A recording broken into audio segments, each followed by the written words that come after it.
Hello students, आज हम पढ़ेंगे परसेंटेज कंपोजिशन। क्या होता है परसेंटेज कंपोजिशन? जैसे मान लिया मैंने एक कंपाउंड लिया सोडियम कार्बोनेट। ये क्या है? कपड़े धोने वाला सोडा है। तो इस सोडियम कार्बोनेट में जो कार्बन है वो कार्बन कितना परसेंट है, ऑक्सीजन है कितनी परसेंट है, और सोडियम है कितना परसेंट है। जब हम इसे कैलकुलेट करते हैं that is called percentage composition. यानी कि कोई भी कंपाउंड को बनाने में हर एक एलिमेंट्स का अपना कितना योगदान है उसे हम बोलेंगे परसेंटेज कंपोजिशन। ठीक है, कैसे निकालते हैं इसका फॉर्मूला लिख लीजिए। परसेंटेज कंपोजिशन को हम शॉर्ट में ऐसे लिख सकते हैं, परसेंटेज कंपोजिशन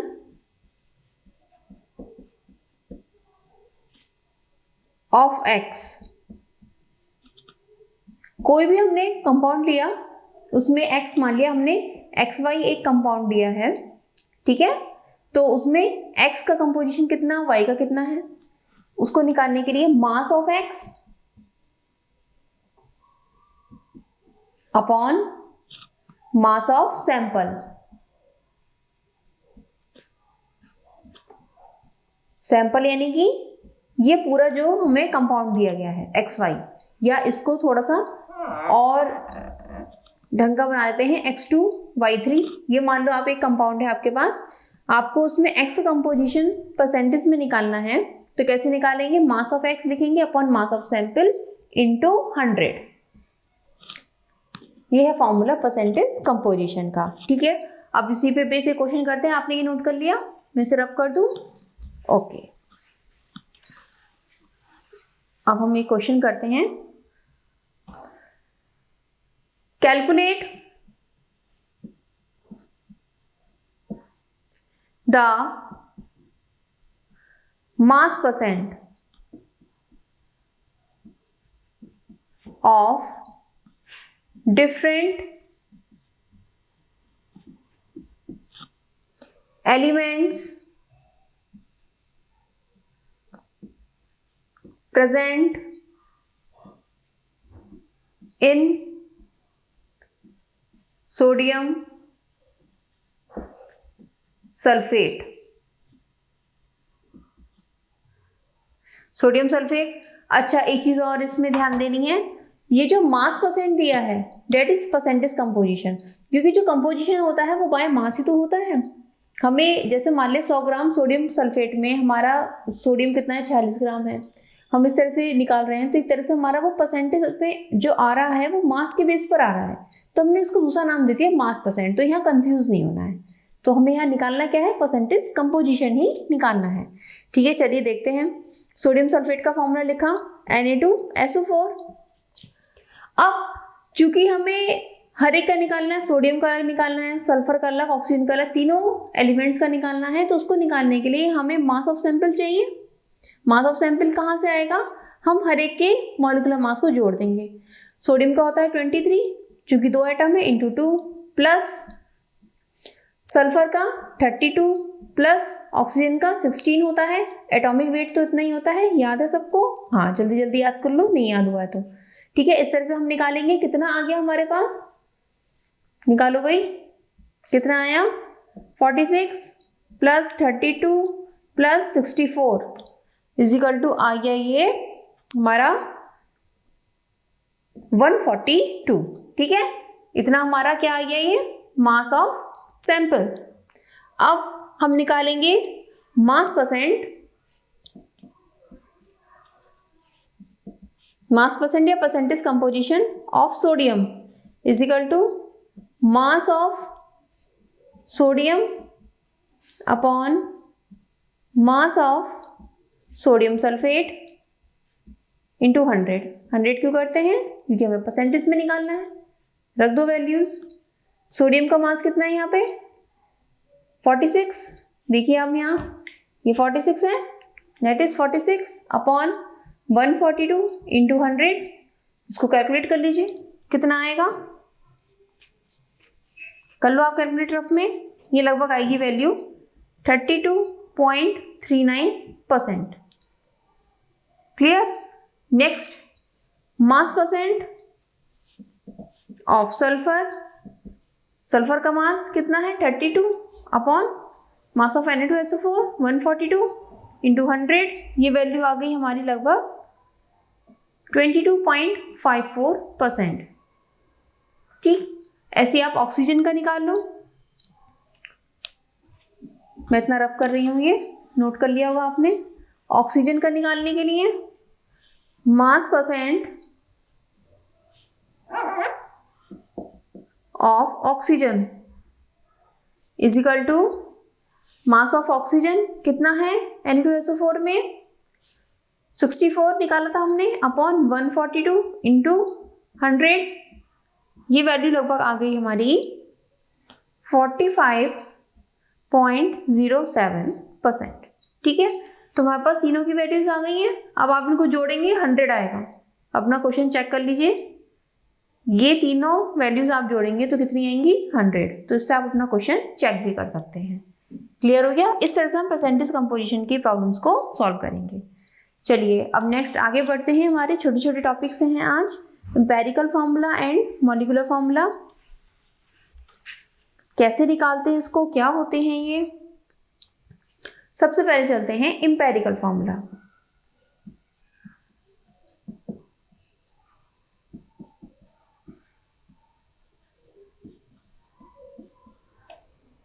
क्लियर? क्या होता है एम्पेरिकल फॉर्मूला? ये जो होता है, कोई भी कंपाउंड है, जैसे मान लिया हमारे पास है C2H5OH। क्लियर? इसमें कार्बन है 2 एटम, हाइड्रोजन है टोटल 6 एटम और ऑक्सीजन है 1 एटम। ऑक्सीजन का 1 एटम है। ठीक है, मैंने ऐसे ही एक और कंपाउंड लिया CH3COOH। इसमें कार्बन है 2 एटम, हाइड्रोजन है 4 एटम और ऑक्सीजन है 2 एटम। क्लियर है? अब जब हम ऐसा मॉलिक्यूलर फॉर्मूला, एक ऐसा फॉर्मूला लें, हम सिर्फ फॉर्मूले की बात कर रहे हैं, हम ऐसा फॉर्मूला लें जिसमें हर एक एटम अपने सिंपल होल नंबर रेशियो में हो। किस में हो? Simple whole number ratio. ये क्या होता है, जरा निकालो उसका सिंपल होल नंबर रेशियो। हमने 2 से डिवाइड करा, कितना आ गया इसका CH2O, ये आया simple whole number ratio. That is called empirical formula. इसको हम क्या बोलेंगे? Empirical formula. ऐसा फॉर्मूला, किसी भी कंपाउंड का ऐसा फॉर्मूला जिसमें हर एक एलिमेंट अपने सिंपल होल नंबर रेशियो में होता है, that is called empirical formula. The formula in which each element remains in simple whole number ratio of their atoms, that is called empirical formula. Clear है? अब empirical और molecular में क्या difference होता है? molecular formula क्या होता है? मैं क्या करूं, ये अब कोई कंपाउंड तो है नहीं, हमारा कंपाउंड क्या है CH3COOH। जब हम उसके रियल कितने एटम उसमें हैं उसके बारे में डिस्कस करते हैं, that is called molecular formula. जहाँ एक्चुअल नंबर ऑफ एटम्स हमारे दिए हुए हो, अब जैसे मान लीजिए ये फॉर्मूला है, ये फॉर्मूला क्या है, इसमें एक्चुअल नंबर ऑफ एटम है कि कार्बन कितने हैं 2 हैं, हाइड्रोजन कितने 4 हैं, ऑक्सीजन कितने 2 हैं। इससे हम एग्जैक्ट किसी भी कंपाउंड को नहीं पता लगा सकते, लेकिन इससे हम ये पता लगा सकते हैं ये कौन सा कंपाउंड है, CH3COOH, that is called molecular formula. बात क्लियर हो गई? जिसमें एलिमेंट्स के जो एटम्स हैं वो अपने एक्चुअल नंबर में प्रेजेंट होते हैं, जिससे कि वो फॉर्मूला बनता है, वो कंपाउंड बनता है, that is called molecular formula. Clear हो गई बात? The formula in which the compound have the actual number of atoms of various elements, that is called molecular formula. Clear हो गई बात? ठीक है, अब जो क्वेश्चंस आते हैं वो आते हैं कैलकुलेट करने के लिए मॉलिक्यूलर फार्मूला। आपको परसेंटेज दे दी जाएगी हर एक एलिमेंट की, कोई हमारे पास एक कंपाउंड है, उसमें कार्बन इतने परसेंट है, हाइड्रोजन इतने परसेंट है, ऑक्सीजन इतने परसेंट है, तो आप उसका एम्पिरिकल फॉर्मूला बनाइए क्या होगा और उससे मॉलिक्यूलर फॉर्मूला बताइए क्या होगा। तो उसको जानने के लिए हम पहले एक रिलेशन जानते हैं दोनों के बीच में जो सबसे ज़्यादा इंपॉर्टेंट है। रिलेशन क्या है? मॉलिक्यूलर फॉर्मूला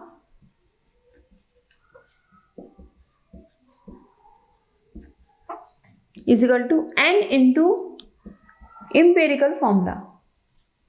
अब ये n क्या होता है? एक रेशियो जो एम्पिरिकल से मॉलिक्यूलर बना दे। जैसे अभी हमने देखा था, उसमें क्या था, 2 का रेशियो था, हम 2 से गुणा करते तो मॉलिक्यूलर फॉर्मूले में कन्वर्ट हो जाता, that is called n। n कैसे निकालेंगे हम? n निकालेंगे हम मॉलिक्यूलर मास अपॉन एम्पिरिकल मास।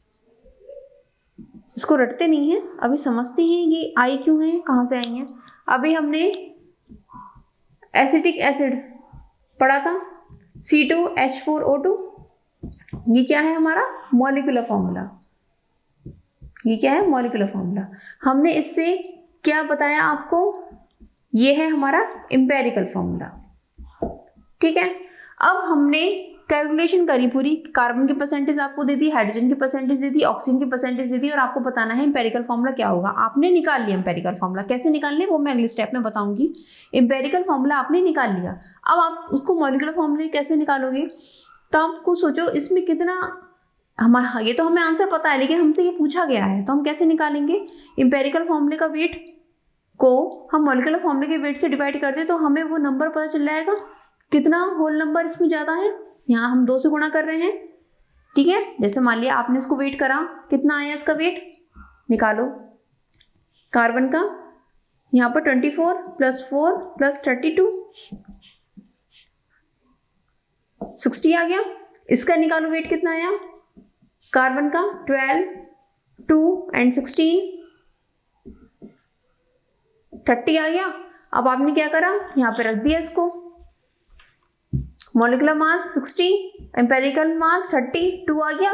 यहाँ भी हमारा n/2 आ रहा था। ठीक, इस तरह से हम n की वैल्यू कैलकुलेट कर लेते हैं। तक क्लियर हो गया? ठीक है, अब हम नेक्स्ट चलते हैं और इसका क्वेश्चन सॉल्व करते हैं। चलिए जल्दी से लिखिए question.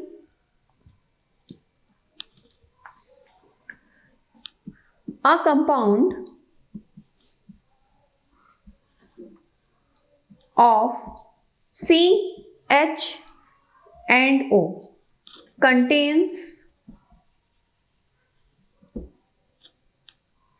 C 40%, H 6.67% when the compound is vaporized, its vapor density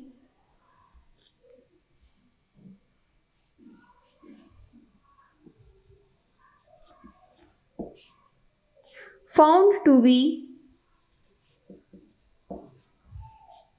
45. Find the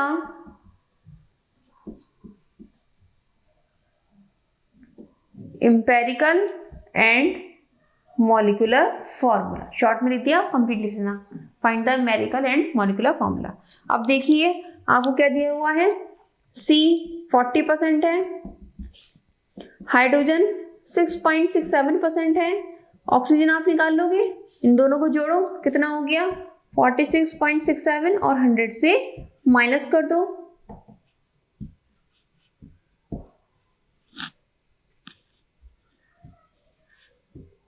ठीक, इतना आ गया। ऑक्सीजन हमारे पास आ गई 53.33%। क्लियर? अब हम आगे निकालते हैं, ये सीखेंगे कैसे निकालना है। आप पहले इसको नोट कर लो, मैं दोबारा से लिखूंगी। नोट कर लिया? ठीक है। अब हम ऊपर क्या लिखते हैं, इनकी परसेंटेज लिख देते हैं, कितना कितना परसेंट हमारे पास है। C 40%, hydrogen 6.67% and oxygen 53.33%। अब हम एक टेबल बनाएंगे। सबसे पहले ऊपर उसमें लिखेंगे एलिमेंट्स,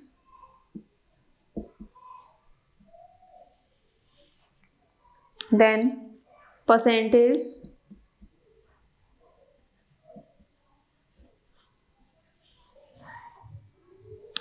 molecular weight,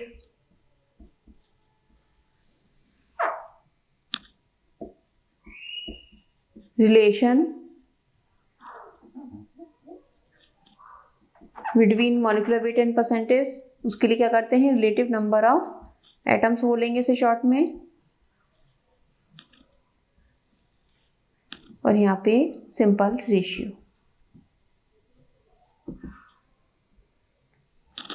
जब भी ये प्रॉब्लम सॉल्व करेंगे तो कुछ इस तरह की हम एक इंडेक्स बना लेंगे।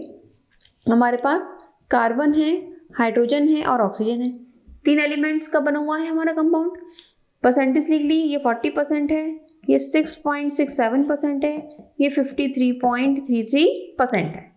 ठीक है, मॉलिक्यूलर वेट लिखो। कार्बन का कितना होता है 12, हाइड्रोजन का 1 एंड ऑक्सीजन का 16। हम केवल एक एटम लेंगे, H2O2 माइंड में मत रखना, ये बात ध्यान रखनी है, केवल एक एटम का। हाइड्रोजन का एटॉमिक वेट कितना है 1, ऑक्सीजन का 16। ठीक है, यहाँ हम एटॉमिक वेट ना लिख के मॉलिक्यूलर वेट लिखते हैं। क्लियर है, लेकिन कंफ्यूज नहीं होना है आपको। बात समझ में आ गई, बिल्कुल कंफ्यूज नहीं होना है। रिलेटिव नंबर ऑफ एटम्स को निकालने का मतलब क्या होता है, यहाँ पे हम परसेंटेज जो होती है उसको डिवाइड करते हैं वेट से। ठीक है, ये जो वेट है हमारा, उससे हम इसको डिवाइड करते हैं। इस क्यों डिवाइड करते हैं, ये कभी सोचो, क्यों डिवाइड करते हैं? हम इसको इसलिए डिवाइड करते हैं क्योंकि देखो ये हमारे पास परसेंटेज दे रखी है। परसेंटेज का मतलब क्या है, इतना कंपाउंड में कार्बन है, और जब हम उसके वेट से डिवाइड कर देते हैं तो हमें उसकी एक संख्या पता चल जाती है, लगभग लमसम कि कितने कार्बन के एटम्स उसमें उपस्थित होंगे हमारे कंपाउंड में, इसलिए हम उसको भाग देते हैं। तो हमने भाग दिया 2 जरा 4, 3.33 समथिंग आ गया, इस टाइप से आ गया। ठीक है, यहाँ पर करा 6.67, यहाँ पर करो 5, 48 इतना आ गया। ठीक है, अब सिंपल रेशियो निकालने के करते हैं। इसमें देखो सबसे छोटा अमाउंट कौन सा है, सबसे छोटा अमाउंट की 2 जगह पड़ रहा है। इसमें आपस में कंपेयर करते हैं सबसे छोटा कौन सा है, और सबसे छोटे से सबको भाग दे देते हैं। सबसे छोटा ये है, इससे भाग दे दो, ये बात ध्यान रखनी है। सबसे छोटे ये इससे भाग दिया 1। 6.67 को हमने 3.33 से डिवाइड किया, लमसम 2 आ गई वैल्यू। यहाँ 3.33 को 3.33 से डिवाइड किया, 1 आ गया। ये सिंपल रेशियो है। सिंपल रेशियो मीन्स कि अब हमारे पास जो निकल कर आएगा वो निकल कर आएगा हमारा इंपेरिकल फॉर्मूला। इंपेरिकल फॉर्मूला निकल कर आया। क्या निकल कर आया, C का 1 है एटम, हाइड्रोजन के 2 और ऑक्सीजन का 1। यह है इंपेरिकल फॉर्मूला। हम 1 भी ना लिखें, CH2O चल जाएगा। अब साथ में हमें क्या दिया हुआ है, वेपर डेंसिटी दी हुई है। तो हमें वेपर डेंसिटी कितनी दी हुई है 45। अब हमें क्या निकालना है, मॉलिक्यूलर वेट। वो तो आपने नोट कर लिया होगा, इसलिए मैंने रब कर दिया। ठीक है, क्योंकि अब हमें क्या निकालना है, मॉलिक्यूलर वेट और molecular formula and empirical formula. Empirical formula हमारा आ चुका है CH2O। क्या आया है हमारा CH2O, that is empirical formula. Clear है, अब हम आगे बढ़ रहे हैं।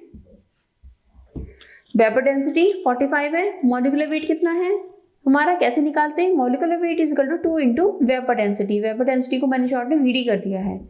2 इंटू 45 इज इक्वल टू 90 हमारी वेपर डेंसिटी आ गई है। ठीक, अब हमें मॉलिक्यूलर फॉर्मूला निकालने के लिए N की वैल्यू चाहिए। N is equal to molecular formula weight upon empirical formula weight. हमें एक चीज और निकालनी है, इस इंपेरिकल फॉर्मूला वेट भी नहीं चाहिए हमें। Empirical formula weight is equal to carbon के 12 + 2 + 16 30 आ गया। ठीक है, मॉलिक्यूलर फॉर्मूला वेट 90 है अपॉन 30, 3 आ गया। क्लियर होगी बात? जब 3 आ गया हमारे पास तब क्या प्रॉब्लम है, CH2O इसमें इसका 3 गुना हो जाएगा, 3 गुना यानी कि C3, 3 से गुणा करो 6 CH6O3। ठीक है, ये हमारा एम्पेरिकल फॉर्मूला और ये हमारा आ गया मॉलिक्यूलर फॉर्मूला। इतनी बात क्लियर हुई नहीं हुई? ये हमारा आंसर है। ठीक, तो हम करते क्या है इसमें, अगर वेपर डेंसिटी दी है, कंफ्यूज नहीं होना है, फॉर्मूला हम ये लगा देंगे वेपर डेंसिटी का।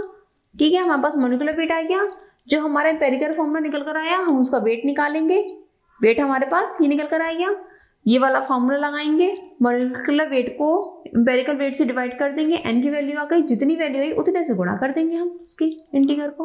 क्लियर हो गई बात?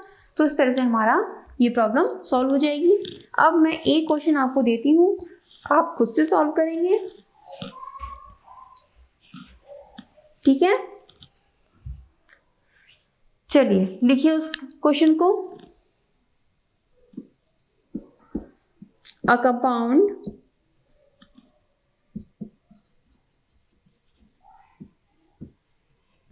composed of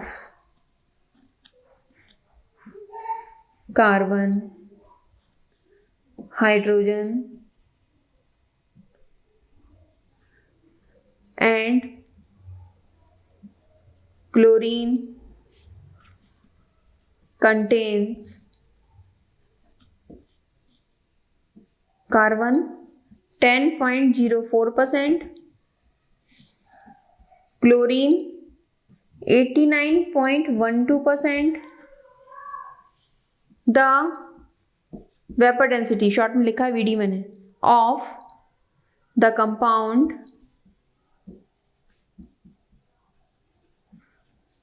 is 59.75. determine its molecular formula। क्या करेंगे आप? आपको कार्बन दिया है, बताया कार्बन हाइड्रोजन और क्लोरीन से मिलकर बना हुआ है, कार्बन और क्लोरीन की वैल्यू दे रखी है, इन दोनों को जोड़ के 100 से माइनस कर देंगे तो हाइड्रोजन का परसेंटेज हमारे पास आ जाएगा। ठीक, आप वैसी टेबल बनाइए जैसे अभी पहले आपने बनाई। क्लियर है? उससे आपको क्या आ जाएगा, एम्पेरिकल फॉर्मूला आ जाएगा। ठीक, अब एम्पेरिकल फॉर्मूले का आप हाथ के हाथ वेट भी निकाल लीजिए, उसको भी एक साइड में लिख लीजिए। क्लियर हो गया? अब बात करते हैं मॉलिक्यूलर वेट की। उसके लिए वेपर डेंसिटी हमें दी हुई है, इसको हम 2 से मल्टीप्लाई कर देंगे तो हमारे पास मॉलिक्यूलर वेट आ जाएगा। ठीक है, एक चीज यहाँ ध्यान देना, आप जब इसको मल्टीप्लाई करोगे तो कितना आएगा, इतना लमसम आएगा 119.5। इसको आप लगभग 120 मान सकते हो, क्योंकि हमें लमसम वैल्यू निकालनी होती है ना, इंटीग्रल पूरा चाहिए होता है, तो 120 आप ले सकते हैं इसको। क्लियर होगी बात? अब इसके बाद हम जो ये मॉलिक्यूलर वेट है इसको एम्पेरिकल वेट से डिवाइड कर देंगे तो हमारे पास n की वैल्यू आ जाएगी, जितनी n की वैल्यू है उतनी एम्पेरिकल फॉर्मूला में हम मल्टीप्लाई करके मॉलिक्यूलर फॉर्मूला कैलकुलेट कर लेंगे। आ गई बात समझ में? क्लियर हो गया? ये आप निकाल के लाएंगे। ठीक है, इसका आंसर मैं आपको बता देती हूँ जिससे कि आपके अंदर कॉन्फिडेंस बिल्डअप हो और आपको ये पता चल जाए कि हाँ मैंने सही निकाला है या नहीं। इसलिए आपको आंसर पता होना चाहिए, डेट इज एम्पेरिकल फॉर्मूला। ये मैंने आपको कुछ नहीं बताया, पूछा तो केवल मॉलिक्यूलर फॉर्मूला है और ये मॉलिक्यूलर फॉर्मूला हमारा ये है। ठीक है, ये आंसर आप नोट कर लीजिए, बाकी आप अपने आप कैलकुलेट इसे करेंगे होमवर्क में।